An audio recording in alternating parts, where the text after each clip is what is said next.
చాలా మంది very good.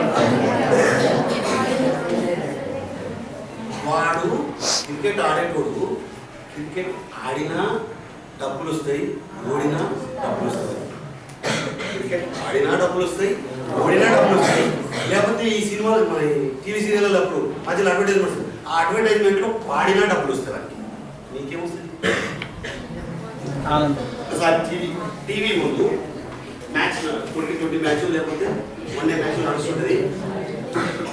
మీరు నేను అడుగుతే చెప్పండి, టీవీ ముందు కూర్చొని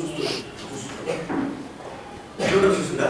మీరు ఒకసారి చూడండి, క్రికెట్ చూసేటవాళ్ళు మీరు బాగా గమనించండి.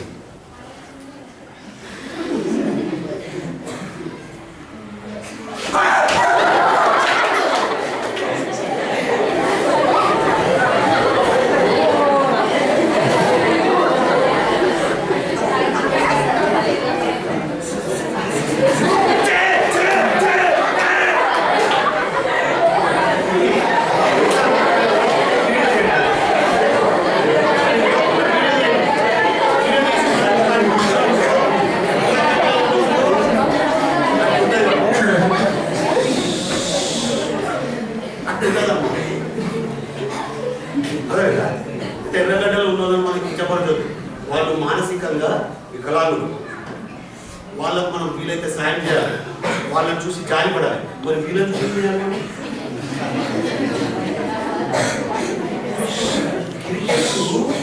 ఆడొద్దంటనే నేను చూడొద్దంటున్నా. క్రికెట్ ఆడొద్దంటనే చూడొద్దంటున్నా. క్రికెట్ ఆడితే బాడీ ఫిట్, క్రికెట్ చూస్తే బాడీ ఫట్. అర్థమైందా? చూస్తే ఆడే విధానం అర్థమైందా? అర్థమైందంటే చెప్పడం సార్.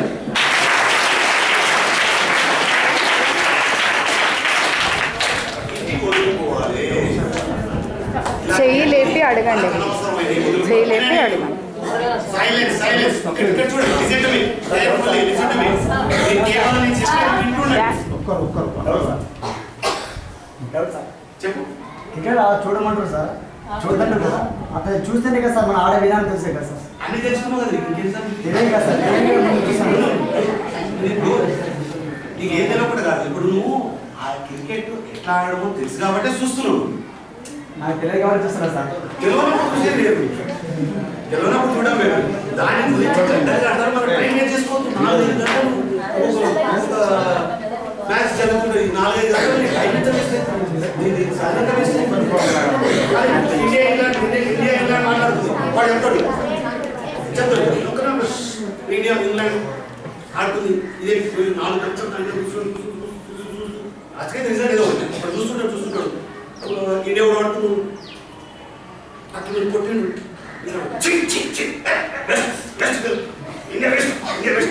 ఇండియా ఎందుకు వేస్ట్ అవుతుందిరా? వాడు యూజ్లెస్ ఫెలో, వాడు వేస్ట్. ఇండియా అంటే ఇది ఇండియా, అది కాదు. ఇండియా అంటే మీరు వేస్టా? అందుకే చూడద్దండి, ఆడండి, నేర్చుకోండి. అది ఎట్లా ఆడాలో తెలుసుకోండి. తెలుసుకున్న తర్వాత ఆడతారు కదా. Okay, doubt clear. Okay, doubt ఏం చేసాను?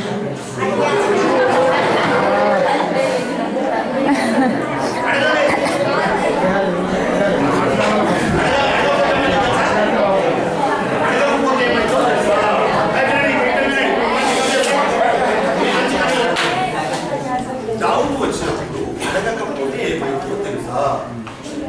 ఏదైనా డౌట్ కానీ ఏదైనా కానీ మీ సారే లెసన్ చెప్తున్నారు, లేకపోతే మీ మేడం ఏదైనా మ్యాథ్స్ చెప్తుంటుంది, అడగరు, మొహమాటం అన్నట్టు. నేను అడిగితే ఏమనుకుంటున్నావు? నువ్వు ఇంకా అర్థం కాలేదంటే తక్కువ ఏమని అనుకుంటున్నావు. మన ఇద్దరు పోతానేమో ఉంటేగా. అడగకపోతే మీరు శివరాత్రి నాడు, సంక్రాంతి నాడు బ్లాక్ అండ్ వైట్ సినిమాలు వేస్తారు కదా సార్. పాత సినిమాలు వస్తుంటే తెలుపుకోవడానికి అలా ఇట్లా కూర్చొని తప్ప చేస్తున్నాను చూసినా, తప్ప చేస్తున్నాను చూసినా. ఫస్ట్ ఏమవుతుంది? గడ్డాలు పెరుగును, తర్వాత ఏమవుతాయి? గుడ్డలు పెరుగును, తర్వాత ఏమవుతుంది? వర్షం వచ్చు, తర్వాత ఏమవుతుంది? గుడ్డలు కరుగును, తర్వాత ఏమవుతుంది? నారదుడు వచ్చి అప్పట్లో మొబైల్ ఫోన్ నారదుడు అంటే ఇక్కడ ఏమైంది అక్కడ ఏమైంది ఇక్కడ అక్కడ చెప్పడానికి నారదుడు అనమాట మొబైల్ ఫోన్ అని. నారదుడు వచ్చి ఆయన అమ్మవాడు కళ్ళు తెరవాడు. ఆ తర్వాత ఎవరు వస్తారు? దేవుడు వస్తాడు. మధ్యలో ఎవరు రారా?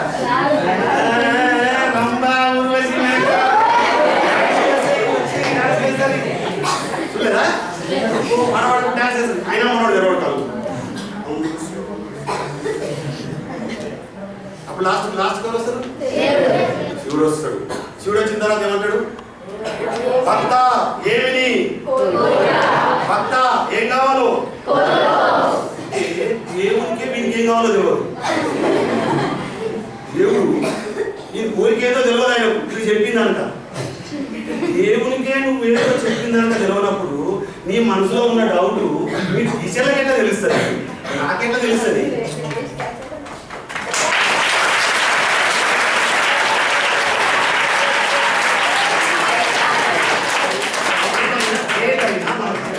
డౌట్ వచ్చినప్పుడు ఏం చేయాలి? అడగాలి. అట్లా లేచి అడిగిన వాడే అన్రీజనబుల్, అన్స్టాపబుల్. వాడు ఎవరికి భయపడు, ఎవరిని పట్టించుకోడు. వాడికి కావాల్సింది వాడు అడుగుతాడు. ఆ క్వశ్చన్ డౌట్ క్లియర్ చేసుకుంటారు. మీరు కూడా ఏం చేయాలి? రేపటి నుంచి డౌట్ వచ్చినప్పుడు మీ టీచర్ని అడగాలి. నోరు తెరవకపోతే భగవంతుడికి కూడా తెలవదు. ఎందుకు తప్ప చేస్తున్నాడో వచ్చి వాడిని అడుగుతాడు. ఓకే, డౌట్ క్లియర్ అయిపోయిందా? తర్వాత